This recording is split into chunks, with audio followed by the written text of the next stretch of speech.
ये class 9th का CBSE board का क्वेश्चन है, एक्सरसाइज 7.1 क्वेश्चन नंबर 8।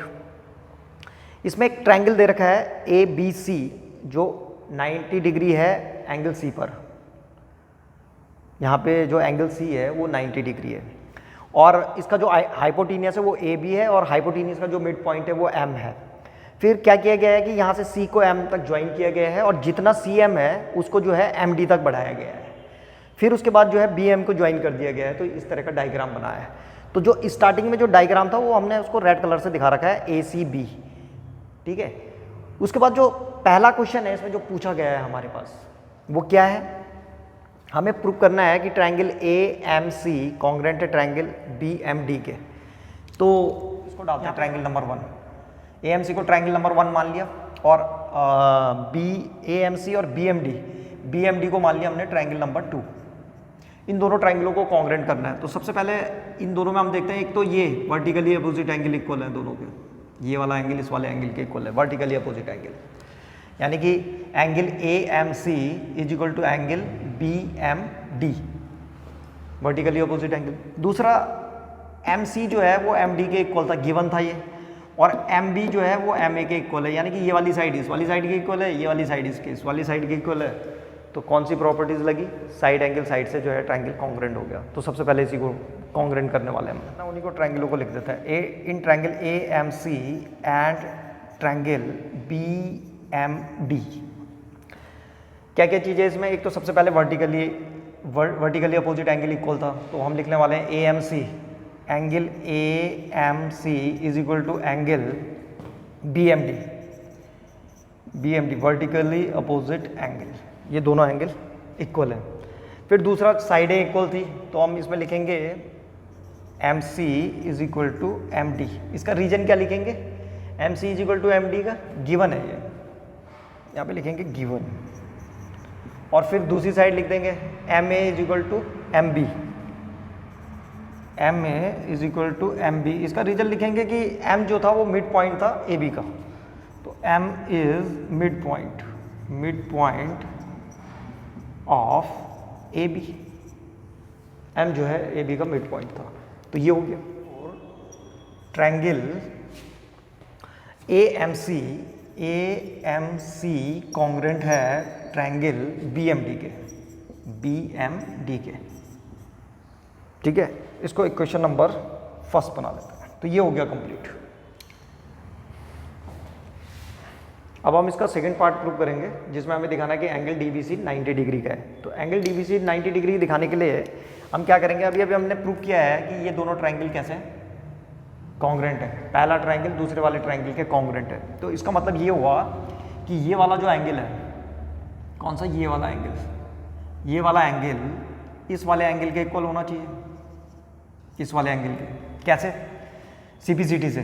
इसका मतलब ये हुआ कि हमने अभी क्या प्रूव करा, हमने प्रूव करा था कि triangle A M C congruent है ट्रायंगल बी एम डी के। Therefore angle M A C is equal to angle M B D के इक्वल होगा। रीजन क्या लिखेंगे इसका, CPCT, corresponding part of congruent triangle. उसकी वजह से जो है ये वाला एंगल इस वाले एंगल के इक्वल हो गया। और कमाल की बात तो ये है कि इसका ये दूसरा वाला एंगल भी इस दूसरे वाले एंगल के इक्वल है, पर इसकी हमें ज़रूरत नहीं है, तो फिर बस उतना ही करो जितने की ज़रूरत है। तो ये सीपीसीटी से हो गया प्रूफ। तो अगर अब हम इनको देखें, ये अभी हमने क्या प्रूव करा कि ये जो पूरा एंगल है यहाँ से लेकर के यहाँ तक का, वो इस वाला एंगल इस वाले एंगल के इक्वल हो गया। तो इसका मतलब ये हुआ कि अगर हम इसको ध्यान से देखो जरा, अगर ये लाइन ऐसे करके आगे बढ़ाएं और इसको भी ऐसे करके आगे बढ़ाएं ऐसे करके, और यहाँ से ये लाइन देख रहे होंगे तुम, ये तो ट्रांसवर्सल लाइन हो गई। तो ट्रांसवर्सल में ये वाला एंगल और ये वाला एंगल इक्वल हो रहा है। तो इसका मतलब क्या हुआ, अगर अल्टरनेट इंटीरियर एंगल इक्वल होता है तो लाइनें पैरेलल होनी चाहिए। तो इसका मतलब बी डी पैरेलल है किसके, सी ए के। बस यही दिखा देते हैं पहले, सबसे पहले।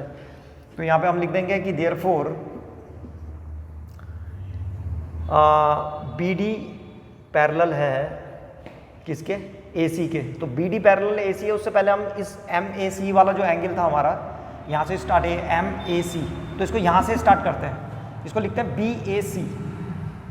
ये जो एम ए सी है, इसको बी ए सी लिखा जा सकता है। तो यहाँ पे लिख दिया हमने angle B A C is equal to angle, ये एम बी डी वाला जो था एम और बी डी, इसको ए से स्टार्ट कर देते हैं, इसको लिख देते हैं A B D, angle A B D, दोनों एंगल इक्वल हो गए, ठीक है। तो यहाँ पे लिख देंगे देयरफॉर बी डी पैरेलल हो जाएगी किसके, ए सी के, या ए सी पैरेलल हो जाएगी किसके, बी डी के।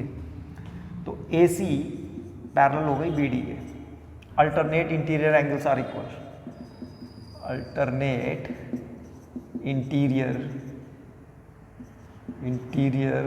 Angles are equal. इसका रीजन ये है कि अल्टरनेट इंटीरियर एंगल्स इक्वल हो गए, इसलिए जो है लाइनें कैसे हो गई, पैरेलल हो गई। अब जब ये दोनों लाइनें पैरेलल हो गई, ये वाली लाइन इस वाली लाइन के पैरेलल हो गई, तो अब क्या होगा, इसका मतलब एंगल बी और एंगल सी का टोटल कितना होना चाहिए, 180। लिखेंगे therefore angle B plus angle C is equal to 180। इसका रीजन लिखेंगे कि sum of co interior angle बोलते हैं उसको, sum of co interior angle, co interior angle is 180 degree. ये इसका रीजन हो गया कि sum of co interior angle कितना होना चाहिए, 180 डिग्री। तो एंगल सी ऑलरेडी 90 का दे रखा था उसने, तो यहाँ पे लिख देंगे angle B plus 90 is equal to 180। तो angle B is equal to 180 minus 90, तो angle B is equal to कितना हो गया, 90 डिग्री। एंगल बी 90 डिग्री का आ गया। तो दूसरा वाला सॉल्व हो गया, आसान। तो अब हम इसका थर्ड पार्ट सॉल्व करने जा रहे हैं, जिसमें कि एंगल डी बी सी को कॉन्ग्रेंट दिखाना है हमें ए सी बी के। तो बहुत आसान है डी सी बी को ए सी बी के कॉन्ग्रेंट दिखाना। सबसे पहले लिख देते हैं यहाँ पे से शुरू कर रहे हैं हम। In triangle D B C and triangle, दूसरा वाला ट्रायंगल है हमारे पास ए सी बी, इन दो ट्रायंगलों को ले लेते हैं। तो अभी अभी हमने प्रूव किया था इसका एंगल बी ये 90 डिग्री है और इसका एंगल सी 90 डिग्री है। तो यहाँ पे लिख देंगे हम angle D B C is equal to angle A C B is equal to 90 degree. इसको हम अभी अभी प्रूव कर चुके हैं, वी हैव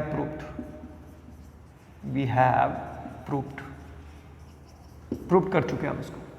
तो एक तो ये हो गया। दूसरा हम देखते हैं इसमें बी सी दोनों ट्रायंगलों में कॉमन है, तो यहाँ पे लिख देंगे B C is equal to C B, common होगी। और ये वाली जो साइड थी कौन सी, B D is equal to C A है, तो यहाँ पे लिखेंगे B D is equal to C A. अब सवाल उठता है कि बी डी जो है सी ए के इक्वल क्यों हुआ, तो इसका रीजन लिखेंगे हमने पहले ही जो है ट्रायंगल नंबर 1 ट्रायंगल नंबर 2 के कॉन्ग्रेंट किए थे और वो सी पी सी टी था। तो यहाँ पे लिख देंगे हम उसको पहले वाले पार्ट से, triangle A M C congruent है ट्रायंगल बी एम डी के, बस हो गया ये। तो इसलिए जो है बी डी जो है किसके इक्वल होगी, सी ए के। बी डी और सी ए ये क्रॉसपॉन्डिंग साइड्स हैं कॉन्ग्रेंट ट्रायंगल हो गए, तो इसलिए ऐसे लिख सकते हैं हम। तो इसमें हम देखते हैं साइड एंगल साइड से अब ट्रायंगल कॉन्ग्रेंट हो गया है। तो therefore triangle D B C congruent हो गया है ट्रायंगल ए सी बी के। किससे हुआ ये, साइड एंगल साइड से, साइड एंगल साइड वाली प्रॉपर्टी लग गई, तो होगी। अब हमें दिखाना है कि C M is equal to half A B. तो बहुत आसान है, अभी अभी हमने प्रूव किया है कि triangle D B C congruent है किसके, ए सी बी के। तो इसका मतलब ये हुआ कि D C is equal to किसके इक्वल हो जाएगी, डी सी ए बी के, ए बी कैसे करके, सी पी सी टी, भाई corresponding part of congruent triangle हो गया। अच्छा, अब हम देखते हैं कि ये जो यहाँ पे हमें सी एम को हाफ ए बी दिखाना था, तो एक काम करते हैं, यहाँ पे हमें पता है कि जो सी एम है, C M is equal to ये कहा गया, C M is equal to half D C, C M is equal to half D C है। इसका रीजन है कि M is the mid point of D C, या M D is equal to M C भी लिख सकते हो। तो यहाँ पे मैं M D is equal to M C लिख रहा हूँ, M D is equal to M C. तो इसका मतलब C M is equal to half D C. तो यहाँ पे लिखा हुआ है D C is equal to A B, तो यहाँ पे डी सी की जगह में ए बी लिख सकते हैं। तो यहाँ पे लिख देंगे C M is equal to half A B.